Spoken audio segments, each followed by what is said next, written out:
સૌનું હાર્દિક સ્વાગત કરે છે. મારું નામ માહી છે. હું ધોરણ 7 માં અભ્યાસ કરું છું. મારું નામ જરિયાન છે. હું ધોરણ 8 માં અભ્યાસ કરું છું. વિભાગ 3. વિભાગનું નામ છે ગ્રીન એનર્જી. સૌપ્રથમ અમે તમને પહેલા થિયરી સમજાવીશું, પછી પ્રેક્ટિકલ કરીને બતાવીશું. હેતુ: ગ્રીન એનર્જી એગ્રીકલ્ચર પંપ દ્વારા સિંચાઈ. આગળની માહિતી જરિયાનભાઈ આપશે. વાસ્તવમાં આપણો દેશ ખેતી પ્રધાન દેશ છે. આપણા દેશમાં મોટા ભાગની આવક ખેતીમાંથી પ્રાપ્ત થાય છે. આપણા વિસ્તારમાં કેટલાક ખેતરો પાણીની શોધ કરતાં વધુ ઊંચાઈએ કે ડોળવાવાળી જગ્યાએ આવેલા હોય છે. એમાં ખેડૂતો નદીના વહી જતા પાણી, ચેક ડેમનું પાણી, ઘાટીનું પાણી ખેતરમાં પહોંચાડવા માટે ઇલેક્ટ્રિક મોટર પંપ કે ડીઝલથી ચાલતા મશીનનો ઉપયોગ કરે છે. તેના લીધે સિંચાઈ પાછળ ઘણો ખર્ચ થાય છે, જેથી ખેડૂતોની આવક ઓછી થાય છે.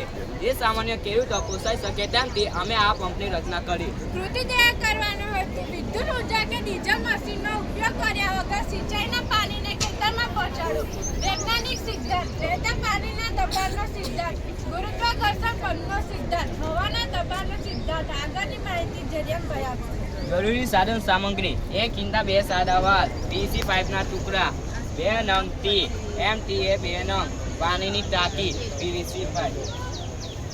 આગળની માહિતી મારી બેન આપશે. જરૂરી સાધન સામગ્રી: સૌપ્રથમ સાથે વાલ તેને પીવીસી પાઇપના ટુકડા સાથે જોડો. ત્યારબાદ ટીના ઉપરના છેડે નોન રિટર્ન વાલ લગાવો, જે નીચેની દિશા તરફ ખુલી શકે. ત્યારબાદ ટીના આગળના છેડે બીજા નોન રિટર્ન વાલ લગાવો. ત્યારબાદ ટીના આગળના છેડે ટી લગાવી ઉપર એર ચેમ્બર હવા ચુસ્ત કરીને ફિટ કરી દો. ત્યારબાદ બીજા પીવીસી પાઇપના ટુકડા લગાવો અને પંપની બનાવટ મુજબ સોલ્યુશનથી ફિટ કરી દો. આગળની માહિતી જરિયાનભાઈ આપશે. ઉપયોગિતા: સિંચાઈ માટે બહાર ઉર્જાની જરૂર પડતી નથી. વીજળીની બચત તથા ડીઝલની બચત થાય છે. પ્રદૂષણ મુક્ત કર્યા કરે છે. આર્ટિફિશિયલ પોસાય તેમ છે. ઇકો ફ્રેન્ડલી છે. આ જીવન ઉપયોગ કરી શકાય છે. સરગમ: ધોરણ 8ના વિજ્ઞાન technology internet free energy pump. જ્યારે આવનારા ભવિષ્યના મુખ્ય સ્ત્રોત જેવા કે ખનિજ તેલ, ખનિજ કોલસો પ્રમાણનું મર્યાદિત થવાથી તે ખૂટી જવાનો ભય રહેલો છે. તેથી અમે પ્રોજેક્ટ અંગે વિચાર કર્યો છે. આ પીવીસી પાઇપ છે, જેને આપણે પૂરા નામમાં પોલિવિનાઇલ ક્લોરાઇડ તરીકે ઓળખીએ છીએ, જે તેનું રાસાયણિક નામ છે. સામાન્ય વ્યવહારમાં તેને પ્લાસ્ટિકની પાઇપ કહેવામાં આવે છે. આ પાઇપ જ્યારે આપણા હાથમાં હોય છે ત્યારે તે આત્મરક્ષણ કરે છે. આ પાઇપ જ્યારે વૃદ્ધ માણસના હાથમાં હોય છે ત્યારે તે તેને સહાયનું કાર્ય કરે છે. આ પાઇપ જ્યારે પર્વતારોહકના હાથમાં હોય છે ત્યારે તે તેને આધાર આપવાનું કાર્ય કરે છે. આ પાઇપ જ્યારે આપણે રસ્તા પર ચાલતા હોય અને સામે આવવાનું ઝાડ જોયું તો શેરને પૂછીને પણ કેરી તોડવા માટે આ પાઇપનો ઉપયોગ કરી શકાય છે. આ પાઇપના અનેક ફાયદા છે. આ પાઇપનો ઉપયોગ કરીને આપણે આ પંપ બનાવ્યો છે. આગળની માહિતી જરિયાનભાઈ આપશે. અત્યારે સૌથી મોટી સમસ્યા એ છે સામાન્ય નાગરિક હોય તે મશીનના બટન વધુ લાગે, પણ સામાન્ય માણસ, ગરીબ માણસ આ પોસાય તેમ નથી. તેના માટે એક સારો જુગાડ છે. એ લોકો એક જગ્યાથી બીજી જગ્યાએ જતા હોય છે, ત્યાં પણ આ સરળતાથી ઉચકી લઈ જવાય છે અને સરળતાથી પહોંચી શકાય છે. અને આ પ્રોજેક્ટ વધુમાં 1 કલાકમાં બની જાય છે. આ પંપ કેવી રીતે બનાવે છે હવે તમને સમજાવીશ. સૌપ્રથમ પીવીસી પાઇપનો ટુકડો લો. ત્યારબાદ સાદો વાલ લગાવો પીવીસી પાઇપના ટુકડા સાથે. ત્યારબાદ સાદા વાલના આગળના છેડે એક પાછો પીવીસી પાઇપનો ટુકડો લગાવો. ત્યારબાદ ટી લગાવો. ટીના ઉપરના છેડે એક પાછો પીવીસી પાઇપનો ટુકડો લગાવો. ત્યારબાદ ઉપરના છેડે એક નોન રિટર્ન વાલ લગાવો, તે નીચેની દિશા તરફ ખુલી શકે તે.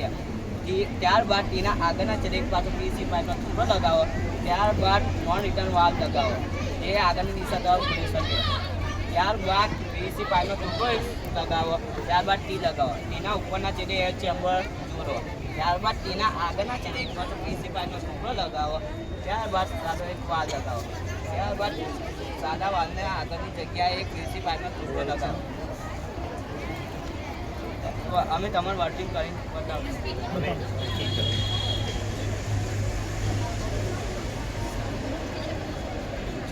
ઉપયોગ કરીએ છીએ આના કરતાં હાઇટ કરતાં ઉપર ચડાવે તો અહીંયા ખાલી 2 જ વસ્તુ છે. આ નોન રિટર્ન વાલ છે ને એનાથી પાણી ઉપર ચડશે, ડાઉન ટુ અપ થશે. એ નોર્મલી આપણે મશીન કે મોટરથી જ ચડાવી શકતા હોય છે. જે આ 2 જ વસ્તુથી થશે અને ટોટલી પ્રોજેક્ટ ઇકો ફ્રેન્ડલી છે. કોઈ પોલ્યુશન પણ થતું નથી, બહુ ખર્ચો પણ નથી. હવે એ તમને પ્રેક્ટિકલ કરીને બતાવું.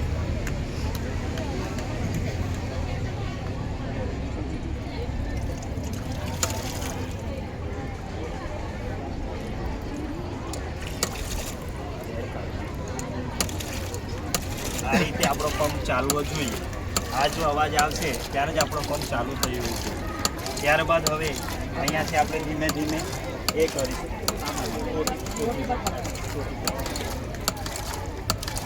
આમ આપણે ધીમે ધીમે જે પાણી એન્ટર થાય છે એના 100% પાણીમાંથી 50% પાણી આપણને મળે છે. આ રીતે પંપ બંધ થઈ જાય તો ફરી આપણે આ કોક એ કરીને બંધ કરીને ફરી એકવાર પંપ ચાલુ કરી દઈએ.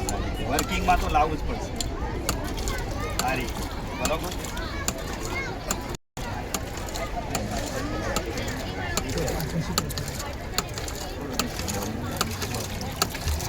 આનું લેવલ બહુ એ છે.